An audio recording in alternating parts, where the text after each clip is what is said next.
Hello, listeners. It's Mallory Wilsey, Chief Producer of the Enrollify Network, and I want to take just a moment to tell you about another show on Enrollify that I know you'll love.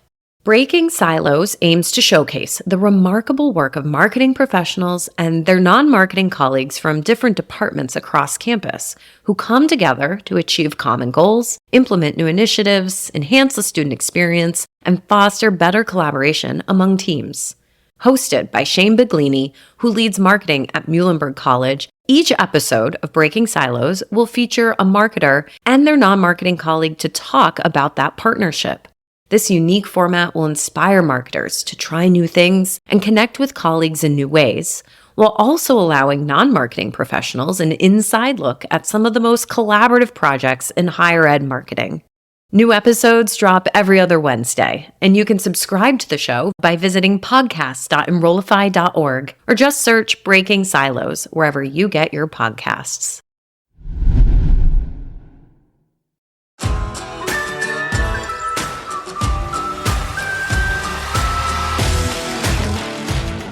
Welcome to The Application, the go-to how-to podcast for higher education marketers.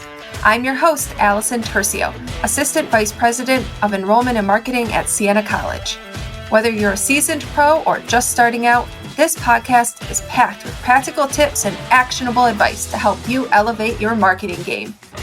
In each snackable episode, we bring in experts to share their insights and experience on the topics that matter most to you. Got a question or idea you'd like us to cover? Email team@enrollify.org or reach out to me on Twitter or LinkedIn. The Application is part of the Enrollify Podcast Network, and if you like this show, you'll definitely want to check out our other higher ed focused podcasts on admissions, tech, marketing, and more. They're packed with stories, ideas, and tools to help you be the best in your field. All right, it's time for the show.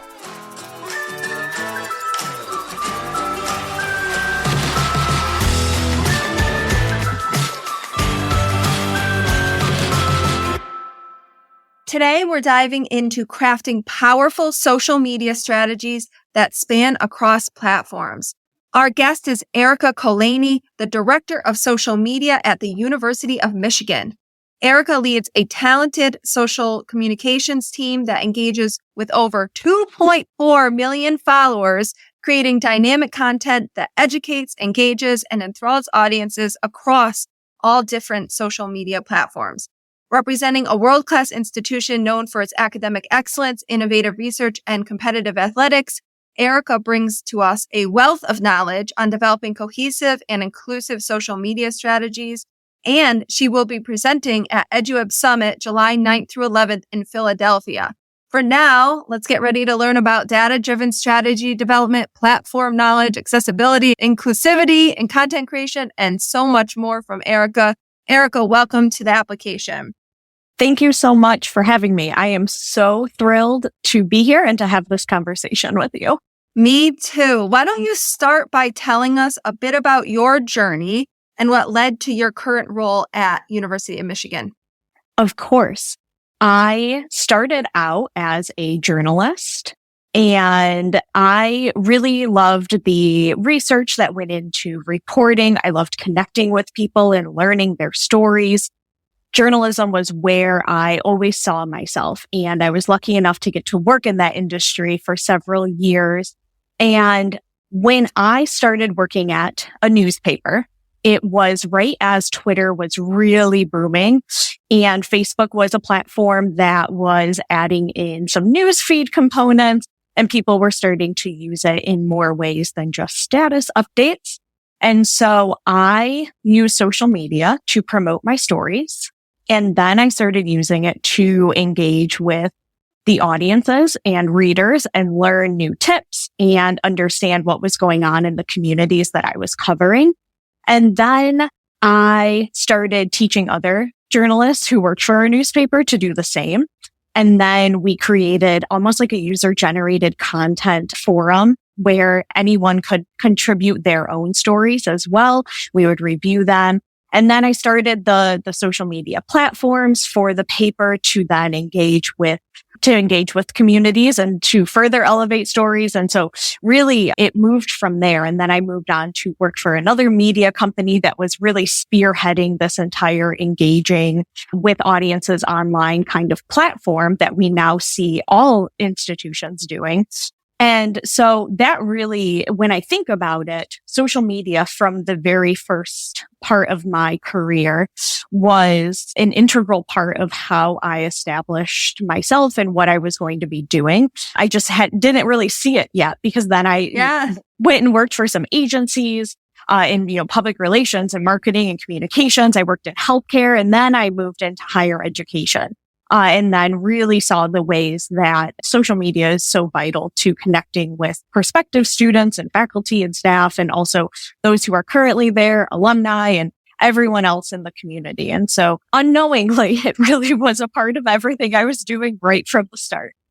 Those are my favorite higher ed marketer stories. Just people who were doing these career defining activities, but didn't even know it at the time. And then it's looking back and saying, wow, I can see exactly how my path led me here. But when you're in the moment, you're just on the journey and you're just taking advantage of the new thing. You're becoming the expert in it. I love it. So I think the biggest thing with social media is that it is constantly evolving. Just your story just then about how much it has changed from the beginning, that Facebook was really just about status updates, and Twitter not that long ago was when they started using it for breaking news and for storytelling. So how do you stay ahead of all of that and how the algorithm changes so often while also maintaining the storytelling strategy that you're talking about? Yeah, it's definitely one of the most challenging aspects, and there's no way to predict the future. And so the really important thing is to just stay flexible and always be ready to adapt.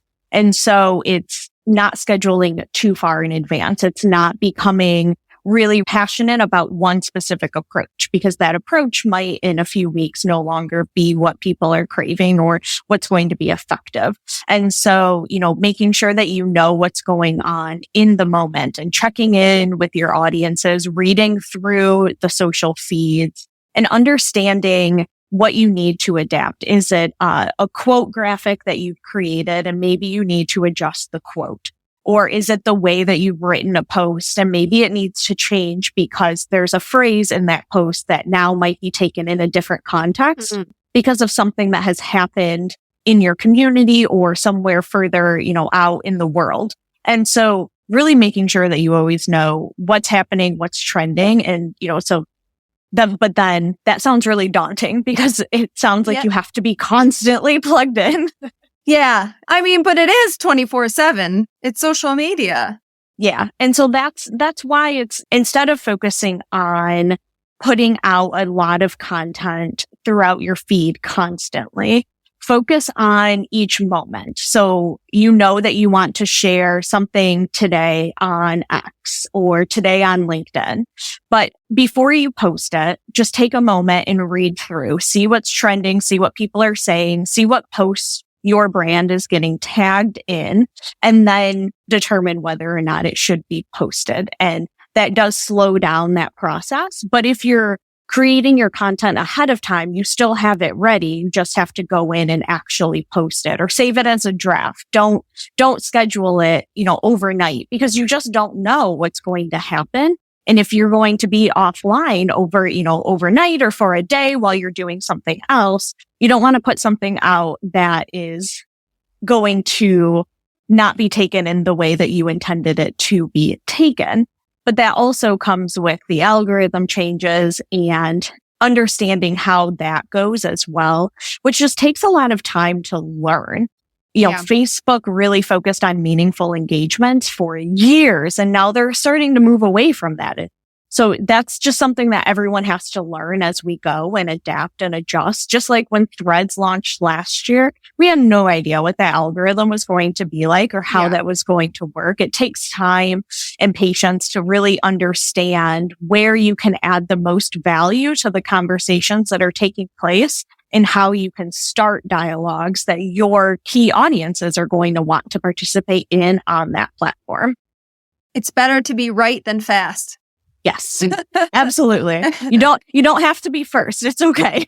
Yes. And by the way, it might be something that turns out to be wrong, a phrase that has a connotation you didn't mean it to have, but it also might be you just didn't seize an opportunity that you could have because you didn't have this awareness of what was going on around you and what was performing well. How do you use data to figure out what's going to work well? And also you were talking about the moment, what the moment is. How are you figuring out a strategy about choosing those moments? What data do you use? What's helpful? It's a lot of observing and listening to start. And I keep a list of topics that I see large groups of people in our feeds posting about. And so there might be a way that we can add some context to that. Maybe we have an expert who can contribute to that conversation. Maybe there's a way that, maybe it's a fun trend. Like maybe it's, a reel or a TikTok that we want to then find a way to tie in the University of Michigan to it. And so we want to find a way to make that our own. But it's also understanding what people who we need to interact with are concerned about and what questions they're asking, what challenges they're facing, and also what they're happy about. What are they celebrating? Is there, a milestone moment happening in a community nearby? Is there a way that we can then create content that connects with them on that level so that it's bringing them joy or it's benefiting them through education and information, or just something that makes the brand relevant to what they're already caring about? And we can learn that by just taking some time to read through social feeds and understand what people are posting. It's also where your competitors can really help you out and seeing what they're posting about, how they're interacting with their communities. What are people saying about them? Are they wishing that they were saying something more? Are they saying that, they're not listening to them or they're not paying attention? And so there's just some ways to better understand how you can connect with your communities through your social channels. And sometimes it's important to just pause and be quiet for a little bit and observe and then figure it out from there. We always have some content ready to go based on what's going on. So when faculty are featured in a national news story, we always have that ready. We don't necessarily need to share it that same day that it comes out. If it's something that will still be relevant in a few days and there is something else going on today, we'll wait. And then we have it in a few days and we can better connect. We can let it breathe longer. We can let it have more of an impact because we've found the proper time and the right moment to share that information.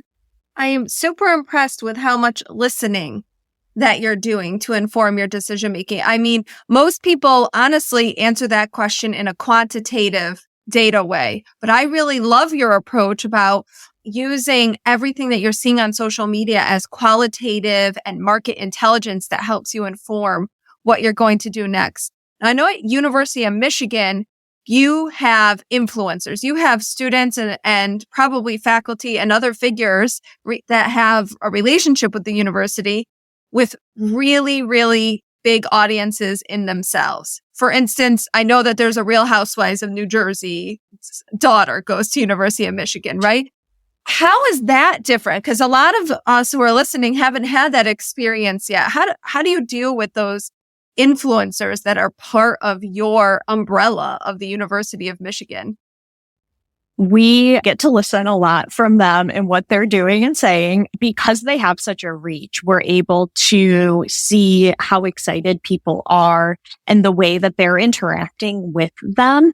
And there are times where we play on a celebrity being on campus or having an influencer or someone who's a local celebrity spotted on campus. And so we really try to play into that. And sometimes we do it with the mystique of it. We've done TikToks before about missing the fact that someone was on campus and found a trend that played into that emotion of like, oh my gosh, they were here and I missed them.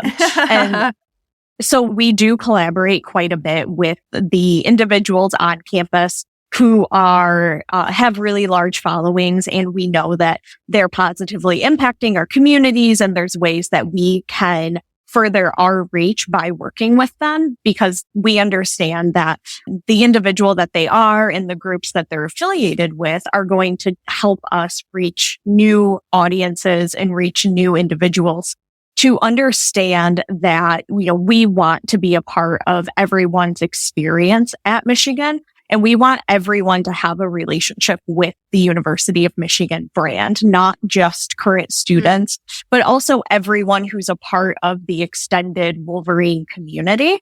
And so it's really finding the right way to work with them, or to leverage the attention that they garner on their own to benefit us, so that we can then try and work with them and give them an added benefit too, even if they might have way, way more interest from audiences than the brand account, currently does. But understanding that, and, not being afraid to reach out and say like, hey, we would love to do this with you. Our student interns really help with that a lot as well. They keep us, informed on who on campus is really getting a lot of attention currently. And so having students to be able to give us that insight and, keep us relevant to the college student audience is also really helpful, so that it's not just us trying to understand something that, for me personally was more years ago than I like to think about. We have a rule that everything has to get run by student interns, because they will see things that we will never see ahead of time. And they save us from doing something really cringe-worthy or things like that. They really do help. How do you structure your internship program, your social media interns? We have 5 or 6 interns each semester, and it's based on different areas of need that we want to fill. And so we always have at least one video intern. We always have at least one photography intern. And then we kind of fluctuate our other intern positions based on things that we know are currently going to be really popular. So right now we have an intern who's very interested in being on camera, is doing a lot of interviews. And so we use TikToks and Reels very often for the man on the street or for trend adoption.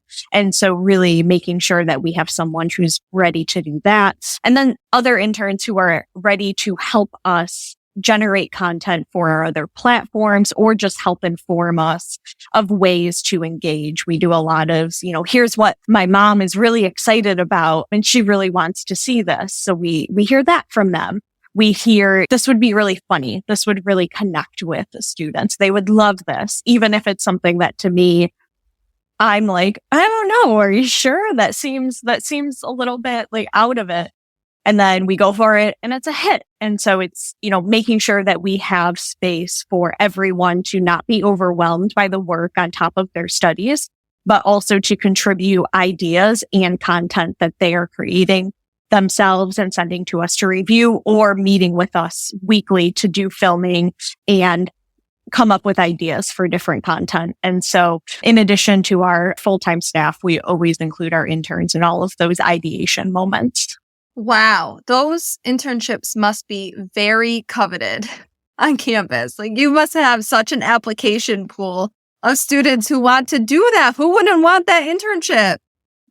It's really fun, and they're all great. And we have a list of ambassadors as well that we reach out to these individuals. We reach out to them when we need additional filming, or we want additional ideas and insights, and we want to run something by someone, or we want to include more people. And so we're starting to expand it so that we have a group of individuals who don't have the assignments and the tasks every week like the interns do, but that are a part of the social media team and get to contribute to the strategy and the implementation of our content too, so that we have a broader reach. That is an awesome idea, sort of like a tiered approach. Do any of those ones ever become the interns? It sounds like they're almost like interns in training.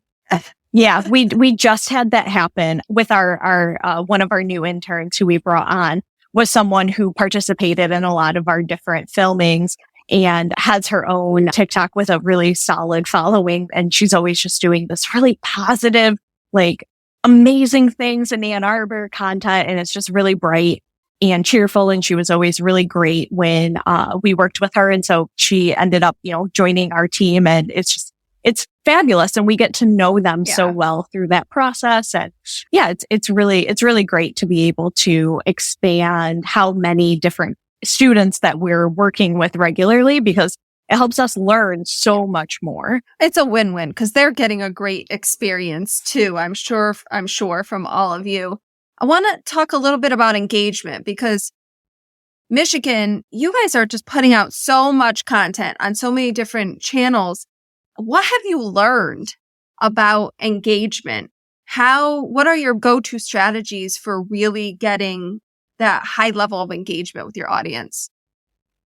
One of the most effective approaches is one that has been done by brands for so long and is still so impactful, and it's engaging in the comment sections. And it's when someone comments, and whether they're sharing a heart or they're making a joke, when a brand responds to an individual, even though it's much more common now than it was 10 years ago, it still means something to a lot of those users. It still gives them a spark of joy.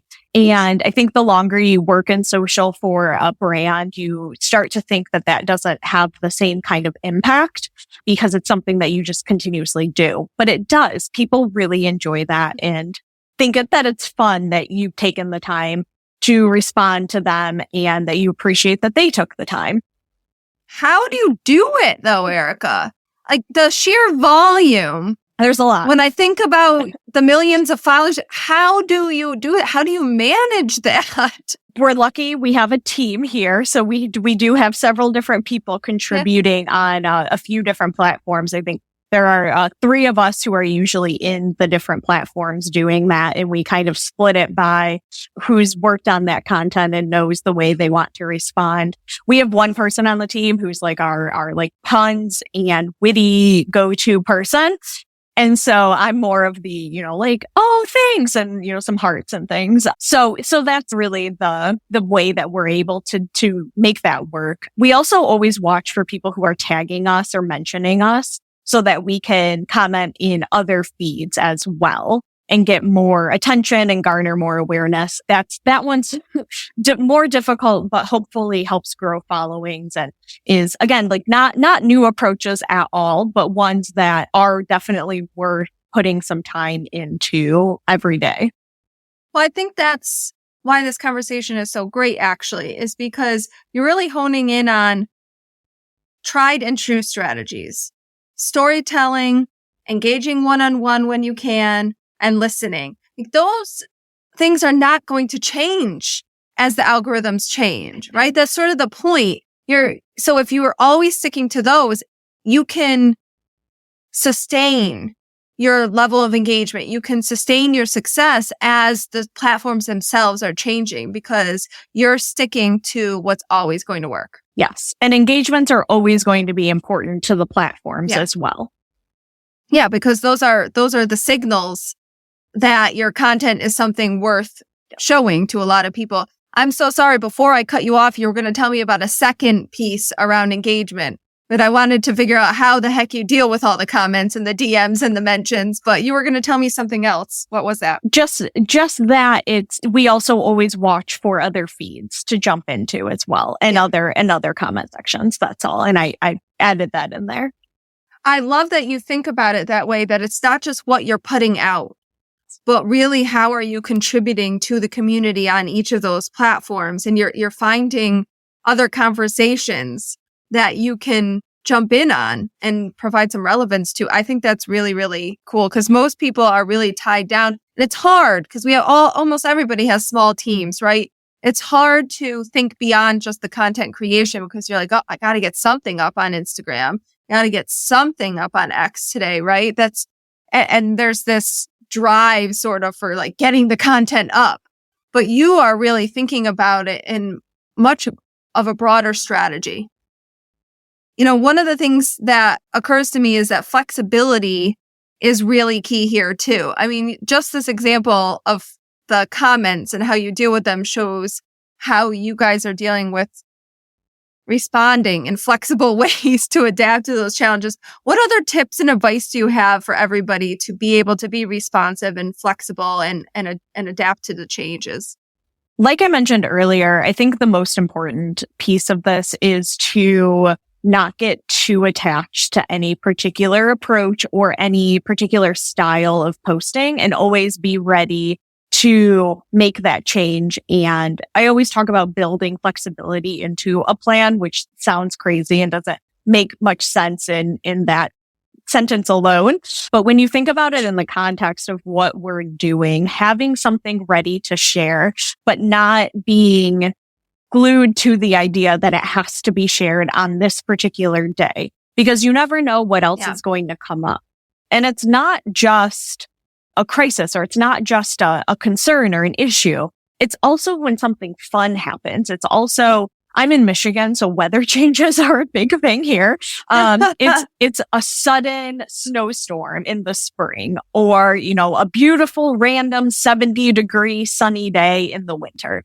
And capturing how people are actually feeling about those things in the moment on campus is so important to us, so that we are not sharing something that doesn't make any sense or have any relevance in that exact time to our communities. And if we have a photo of a campus on a very sunny day and it's raining, we're not going to share it at that moment. We'll wait until it's not raining, so that it's not like, we're going to share this no matter what, because this is our plan and that's what we're doing. We're going to try and make it work to meet the moment. If, in the dream world, every single time we post something, it meets the moment. Sometimes we just need to share things. Sometimes we can't go out and capture something for one reason or another. But instead, we'll wait and we'll find the right moment to share that content. And so it's just not scheduling something for, next Thursday and then forgetting that it's there. It's trying to find the best time to post that content, to find the right platform, because you know that this is going to make sense to one audience, but it might not resonate with someone else. And so, on Facebook, for example, we have a very large following on Facebook. But there are a lot of people there who don't have a foundational knowledge of the university. They don't have a direct relationship. They're a fan. And so they don't always know what's going on, or they don't always know what a campus landmark means to people who do have that direct connection. And so thinking about that before we post something, so that if we need to add more context, we can add more context. When you started out, you were talking about your career and being a journalist and finding ways to tell the stories on social media. So storytelling, we know, is a big driver of content on social media. And I'm trying to picture at a large institution like the University of Michigan, finding those stories and collaborating with the experts on campus and the storytellers on campus. How do you go about that?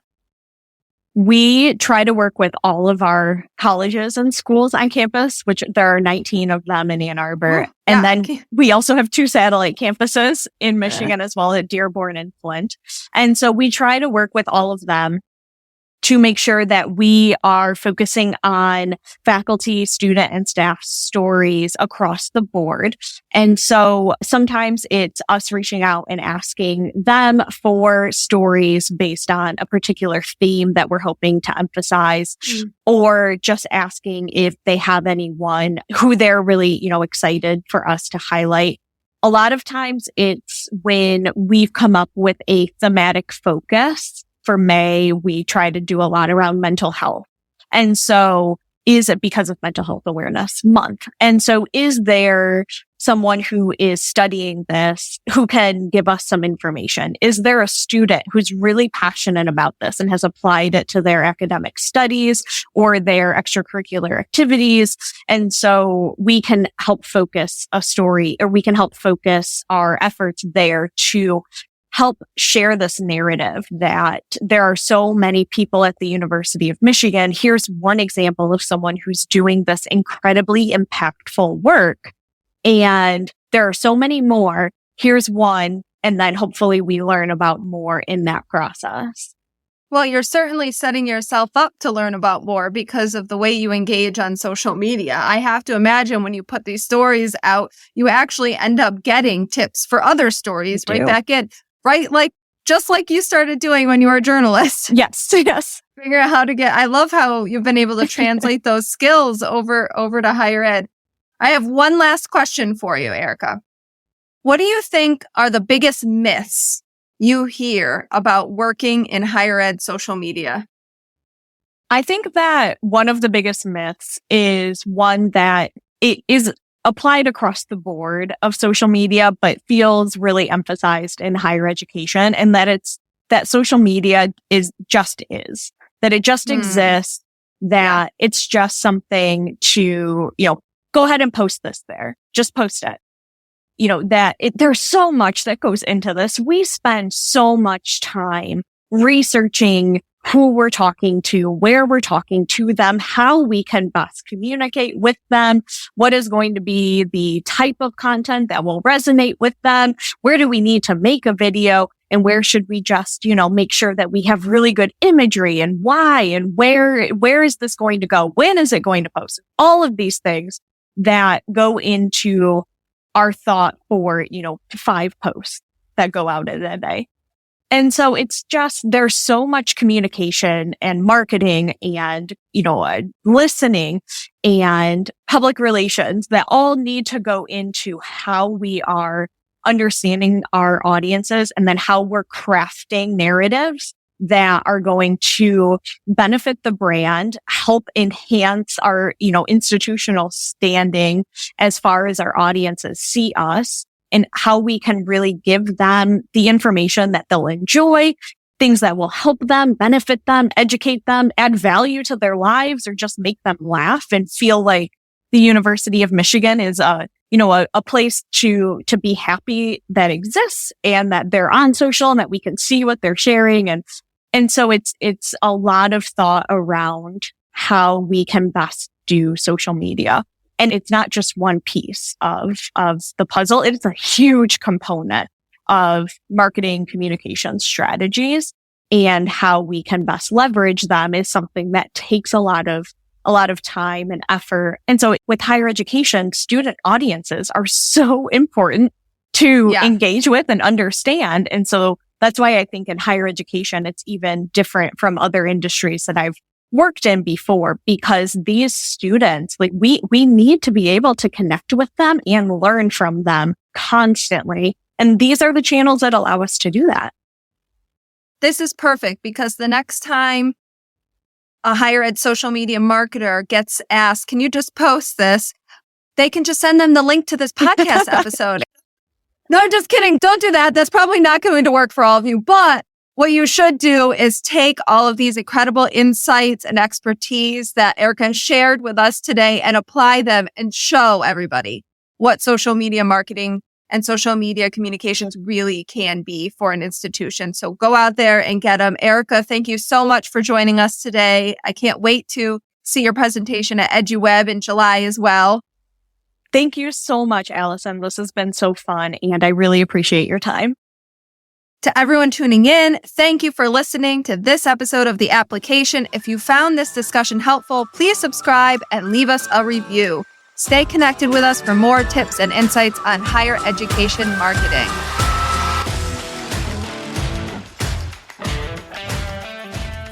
The Application is part of the Enrollify podcast network.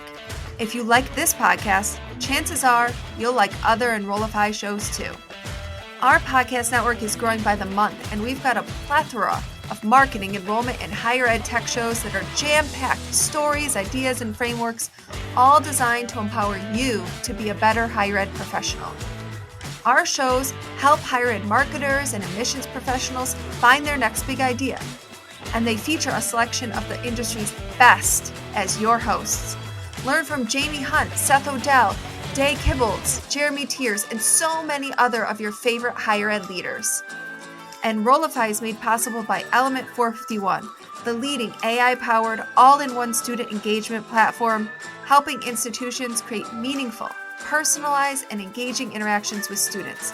Learn more at element451.com.